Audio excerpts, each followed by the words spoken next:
Hey guys, it's Hans Hobbies, and this is my first run of my Redcat RC MT10E.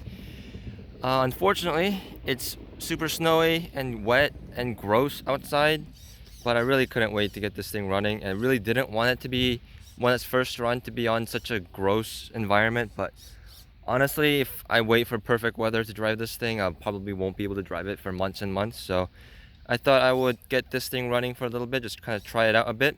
I gotta tuck this balance plug in a little bit so it doesn't get completely drenched.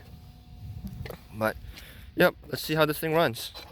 This is running on a 2S 5200 milliamp LiPo battery. Completely stock out of the box, no changes to it, no changes in adjustment or anything. And you can see, I can already tell, like, it's really punchy. And even on this loose surface, it's trying to pick up those front wheels. So I suspect on a dry surface, at a full throttle, it's probably gonna actually really use that wheelie bar a lot. So it's actually pretty nice. It comes with a really beefy wheelie bar.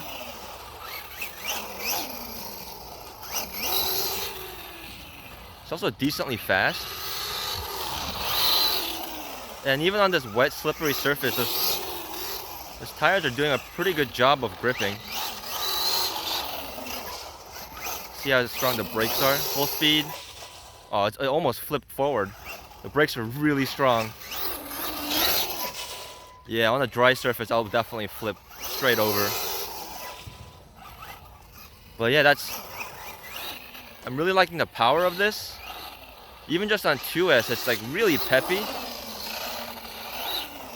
I'd argue it almost feels as fast as my Landslide, which is a 4S brushless monster truck, 8 scale.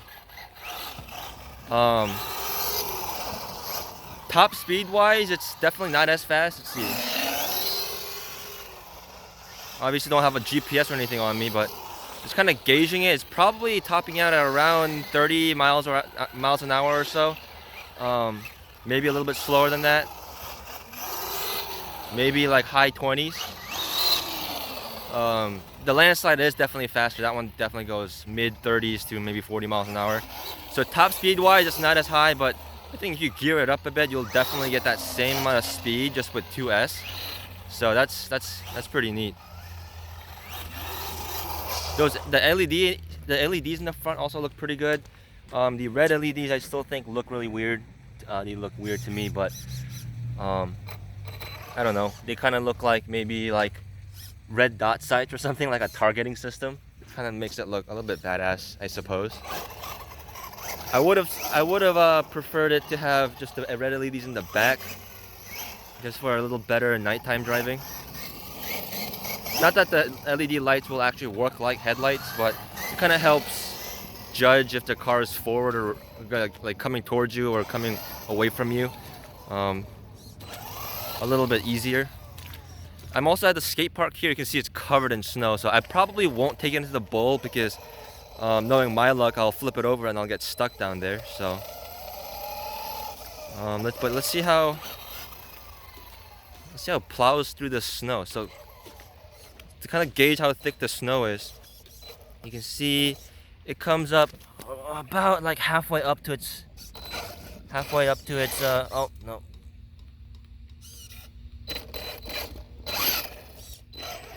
Yeah, it's not that deep, but oh, I'm having a little issue here. Oh, the snow is kind of getting caught. So the tires are decently wide, so it is plowing over the snow pretty well, even at a low speed. So that's pretty cool. At full speed, it won't go that much faster. So don't really think there's a point in going that like full speed on the snow much, but there we go. Seems like snow is getting packed in the steering system and kind of jamming it up a little bit, but let's take it down here.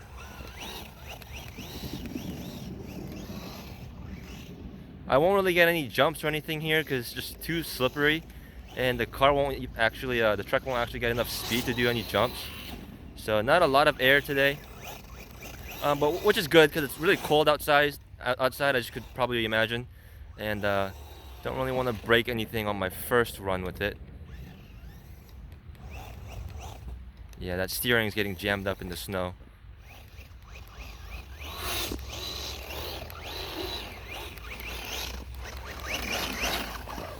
Yep, this is definitely not a snow machine. It doesn't really like the snow. You can see where it's not very deep snow, but it's already getting stuck. Those right angles on the skid plate that I mentioned in the unboxing video, those probably don't help either. Yeah, it really doesn't like this snow right here. Yeah, the steering's getting jammed, it's getting stuck. It just, overall, not very happy out there. So I'll just keep it out into the street. This thing really does seem like it prefers like flat surfaces a little bit more than rough areas. Granted, I haven't really driven it on a rough area yet, but places where like other off-road monster trucks and such would be okay, like flat snow and stuff. This is already kind of getting upset.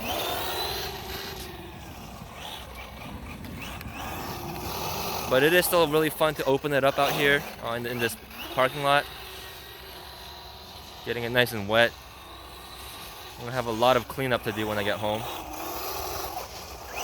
This thing does use a lot of steel parts, so you really want to dry everything really well so you don't get any corrosion or anything on any of the gears or drive shafts or anything like that. So if you're gonna drive it on wet conditions like this, definitely do a lot of cleanup afterwards. It's probably gonna need it. The bearings on it are also they're also just a shielded bearing, not a sealed bearing. So you'll probably want to take care of those bearings as well.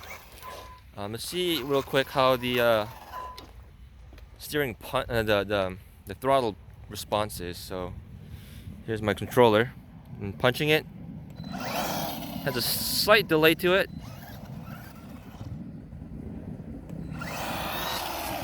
Yeah, I think that might be because my battery is running down a little bit, because it was definitely punchier earlier. And then let's try going from straight reverse straight to forward. Yeah, I think my battery is starting to dump.